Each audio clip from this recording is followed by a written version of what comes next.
Eh bien, bienvenue à la 44e Assemblée annuelle du syndicat des métallos.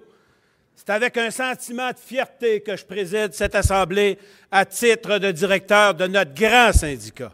Je vous remercie de l'appui que vous m'avez apporté, puisque la majorité des présidentes et des présidents m'ont fait confiance, ce qui me touche beaucoup. J'ai été assermenté par notre président international, Léo Gérard, le 12 décembre 2007 à Pittsburgh. Je remercie le directeur qui m'a précédé, le confrère Michel Arsenault, de m'avoir recommandé. Tout en étant conscient des responsabilités que cette tâche implique, je l'ai accepté avec humilité et honneur. Mes prédécesseurs ont contribué, avec l'ensemble des membres, à l'avancement de notre grand syndicat. Je tenterai au mieux de mes connaissances et de mes convictions de faire des propositions susceptibles de continuer à défendre adéquatement nos membres. Avant d'entrer dans le vif du sujet de l'Assemblée annuelle, qui se tient sur un fond de crise financière fort préoccupante, j'aimerais que nous faisions de plus amples connaissances. J'ai gagné ma vie dans un milieu de travail métallo, soudeur à Sept-Îles. Je me suis impliqué quelque temps après mon embauche. La lutte pour la justice sociale a toujours animé ma vie. Le syndicat des métallos a été mon école. Il m'a permis de vivre pleinement mon engagement et d'aider mes confrères et mes consoeurs de travail progressivement. Sur la base de mes convictions, cette implication m'a amené à la position que j'occupe aujourd'hui. Elle correspond à mon désir profond de contribuer à l'avancement de la cause des travailleurs et des travailleuses au sein du mouvement d'émancipation économique, politique et sociale que poursuit la société québécoise. Il est lié à la santé et à la vitalité du mouvement syndical québécois et international. Je suis convaincu que le syndicat des métallos est une des clés essentielles pour ce Québec moderne et progressiste que nos prédécesseurs ont commencé à construire. Il ne faut pas oublier cette phrase de Jean Gérin-Lajoie, un ancien directeur de notre syndicat, que nous retrouvons au début de son livre intitulé « Les métallos 1936-1981 ». Le syndicalisme industriel est né dans le dénuement et la pauvreté.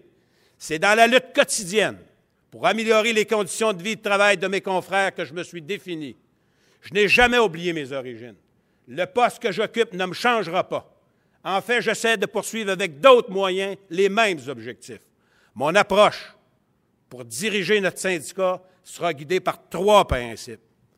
Mon métier m'a d'abord appris la rigueur qui sera au cœur de mon engagement pour tous nos membres. De plus, je crois au travail d'équipe, puisque par expérience, nous ne pouvons rien si nous ne sommes pas unis. Seule l'action collective permet de faire des gains qui profitent enfin à tous. Une parole donnée, c'est sacré. Le respect des engagements que nous prendrons ensemble sera une de mes grandes préoccupations. Je remercie tous ceux et celles qui, de près ou de loin, m'ont soutenu lorsque j'étais permanent et coordonnateur sur la côte, en Gaspésie, à Saint-Jean-sur-le-Richelieu et finalement adjoint au directeur. Ceci m'amène à parler de nous, car c'est ensemble que nous continuerons de faire avancer notre syndicat.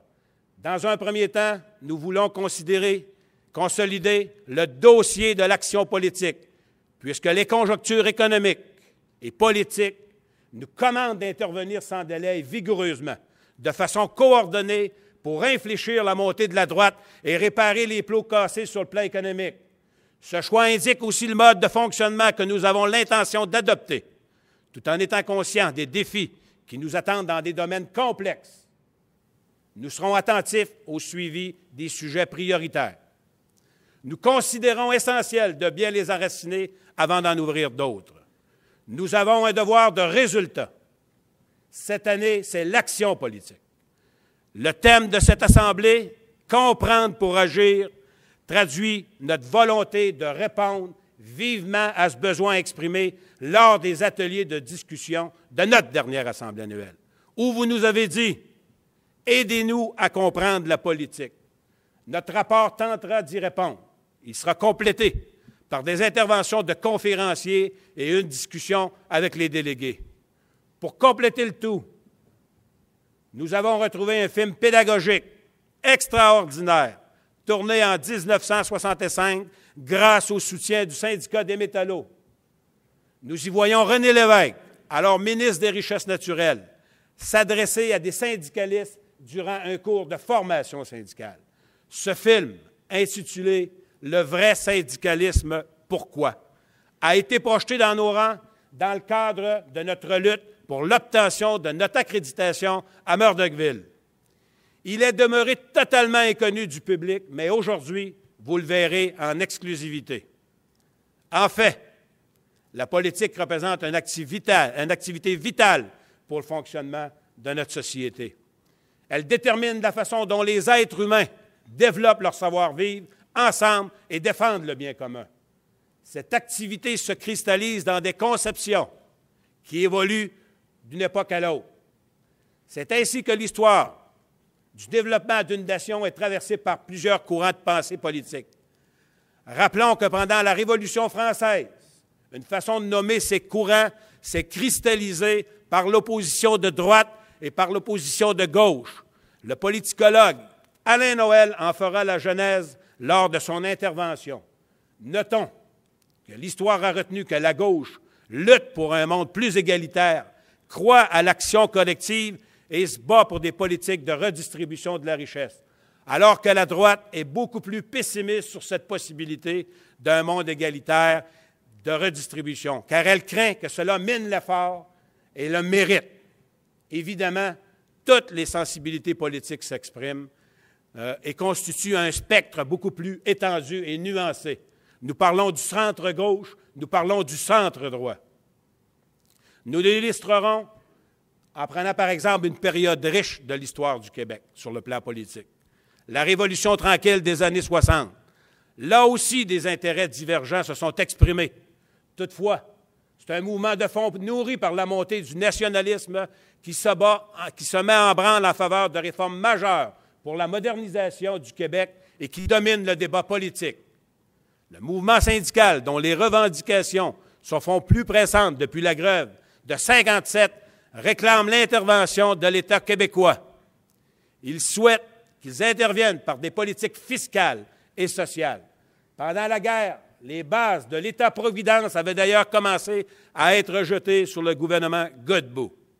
Il faut noter que les changements intervenus ont été si rapides et importants que l'interprétation historique de cette période tend à minimiser la valeur de ce qui s'est passé avant cet épisode de notre histoire nationale. Le 400e anniversaire de la fondation de la Ville de Québec nous a rappelé que nous sommes un peuple français qui s'est implanté en Amérique du Nord et qui a réussi à survivre et à se développer malgré une histoire tourmentée, dont la conquête anglaise n'était pas le moindre obstacle.